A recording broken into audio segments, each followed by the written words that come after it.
Hoje é dia da gente ouvir aquela musiquinha que bate forte no coração de muita gente, né?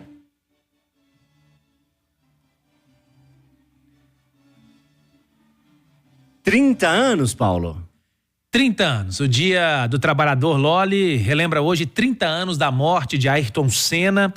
No dia 1º de maio de 94, o tricampeão se chocou com o carro da Williams de forma fatal naquela barreira de concreto da antiga curva Tamburello a mais de 300 km por hora, e o acidente marcou o circuito italiano de San Marino, em Imola, na história do automobilismo brasileiro e mundial. Senna tornou-se um ícone do esporte nacional ao se sagrar campeão pela primeira vez no Grande Prêmio de Adelaide, em 88, na Austrália. Ele, naquela corrida, ele chegava com 13 pole positions e 8 vitórias na temporada. Outro GP famoso, Grande Prêmio famoso na vida de Senna, é o de Mônaco, em que ele venceu pela primeira vez em 87. Depois ele ainda veio vencer mais 5 vezes, virando aí o rei de Mônaco. E em entrevista a João Vitor Xavier, no programa Bastidores, em dezembro de 2004, a irmã de Ayrton Senna, Viviane Senna, definiu como era o irmão no dia a dia e por que alcançou tanta excelência na vida como piloto de Fórmula 1. Olha, o Ayrton sempre foi uma pessoa, assim, muito determinada, né? Muito focada, uma herança aí familiar, porque meus pais são também pessoas, assim, muito determinadas, muito perfeccionistas, e eu acho que nós herdamos um pouco esses valores. O Ayrton expressou isso na maneira dele trabalhar, né? Ele sempre foi uma pessoa que não se contentava com mais ou menos, ele sempre buscava fazer mais, melhor, sempre melhor, aquela coisa da perfeição.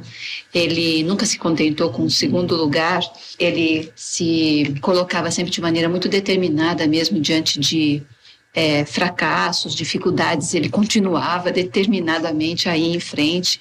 Então, acho que isso é uma característica da vida do Ayrton, dentro e fora das pistas. Mas o dia 24 de março, Loli, também ouvinte da Itatiaia, talvez tenha sido o grande momento da carreira do Senna. 3 dias antes ele já havia completado 31 anos de idade, no dia 21, né? E ele já era piloto de Fórmula 1 desde 84, já havia sido campeão mundial em 88 na estreia da McLaren, depois repetiu a façanha, o bicampeonato mundial em 90, mas ele nunca havia vencido um grande prêmio no Brasil. E nesse dia 24 de março de 91, ele, mesmo com tantos problemas mecânicos que ele teve no carro, ele foi capaz de vencer este grande prêmio e chegar à alegria plena da vitória no Brasil, conforme ele mesmo, Ayrton Senna, descreve aqui pra gente. Ganhando de ponta a ponta, primeiro de tudo. Foi uma corrida fantástica pra mim. Memorável. É um dia que vai ficar na minha memória por toda a minha vida, com certeza. Eu tive uma corrida muito difícil no início, com problemas de pneu. Depois, mais tarde, com o segundo jogo de pneu, o Mansell andava bem mais rápido que eu, mas eu tentei jogar um pouco com ele até que eu consegui me livrar dele um pouco. E o meu problema passou a ser o câmbio. Começou a pular a quarta fora, da metade da corrida em diante. De repente, eu perdi totalmente a quarta, faltando 20 voltas para o final. E aí foi quase o fim para mim, porque eu, para mudar as marchas sem poder passar pela quarta, eu tinha que fazer um esforço tremendo no braço. E com isso, além de perder tempo, eu comecei a ter um desgaste muito a mais do que eu poderia ter, já com o desgaste acumulado da corrida. E eu comecei a ter dores no pescoço, no ombro e nos braços. E aí, de repente, eu fiquei sem a quinta, sem a terceira, nada funcionou, faltando 8 voltas do final. E a única marcha que entrou foi a sexta. Eu tentei mudar ainda umas marchas e ficava em ponto morto. Aí eu coloquei a sexta e fui em sexta as últimas 7 voltas. Mas quando deu 2 voltas, eu falei, se der, vai ser no grito. Aí eu pensei comigo, eu falei, pô, eu lutei tantos anos para chegar a isso, e hoje lutei tanto, vai ter que dar e vai ter que chegar em primeiro, porque ele é maior do que todos. E ele vai me dar essa corrida depois de tudo. E foi isso mesmo. Deus me deu essa corrida e valeu. E eu tô feliz demais e a emoção foi muito grande. É um depoimento emocionante realmente e que nos deixa emocionado até hoje do Ayrton Senna, esse fenômeno do automobilismo brasileiro, que depois de 91 ainda chegou a se sagrar tricampeão mundial, né? Porém, 3 anos depois, infelizmente, na famosa curva Tamburello, conforme dissemos, o Grande Prêmio de Imola acabou abreviando a carreira do Ayrton. Mas não é só o Brasil que presta homenagem a Ayrton Senna, não. O mundo inteiro se rende hoje, neste 1º de maio de 2024, aos 30 anos da morte de Ayrton Senna, conforme nos detalha a Adriana Moisés, da Rádio França Internacional.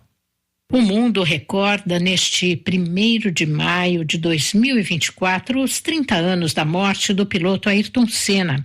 A convite do governo italiano, o ministro brasileiro das Relações Exteriores, Mauro Vieira, participa da cerimônia em memória do ídolo da Fórmula 1 no circuito de Imola, onde ocorreu o trágico acidente em 1994.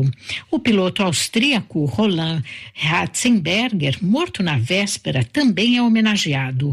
O ministro Mauro Vieira e o chanceler da Áustria, assim como o chanceler da Itália, serão recebidos no Autódromo Enzo e Dino Ferrari. A cerimônia terá também a participação de representantes da Federação Internacional do Automobilismo. Às 14h17, horário do acidente de Senna, na curva Tamburello, será feito 1 minuto de silêncio e depósito de flores. Tá aí, então, realmente um dia emocionante para todos nós. Eu, particularmente, me recordo muito desse dia, chorei bastante nesse dia 1º de maio. Eu tinha 12 anos de idade e o Senna marcou realmente época na minha geração e de outras gerações também do automobilismo. Bom,